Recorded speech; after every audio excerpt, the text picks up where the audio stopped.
এদিকে রান্না হচ্ছে গাটি কচু, আর এদিকে মাছ নুন হলুদ মাখিয়ে রেখেছি, আর এখানে চিংড়ি মাছ গাটি ভাজা হয়ে গেছে, ঝোল করব। আর কলমি শাক যদি সময় হয় ভাজা করব, আর না হলে থাকবে। শুধু 2 রকমের মাছ হবে আজকে। গাটি কচু ঝোল করবে, আর তাহলে কাতলাটা কি করবে? কাতলা কি করবো বলো?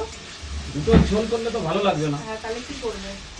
দই কাতলা করবো? না না, দই কাতলা ভালো লাগবে না। তাহলে দো পেঁয়াজা করতে পারো। দো পেঁয়াজা এই গরমে খেতে হবে না। দো পেঁয়াজা আরো রিচ। দো পেঁয়াজা একদমই দরকার নেই এই তাহলে কি গরমে। করবে? দেখছি কি করি। তাহলে এমনি কিছু নরমাল একটু করবে, মাখা টাইপের করে নেবো। ওটাই ভালো হবে। হ্যাঁ, তা ঠিক আছে বন্ধুরা, রান্নাটা করে নিই। প্রচুর গরম, মানে কি বলবো, গরমে পাগল লাগছে, পুরো পাগল লাগছে।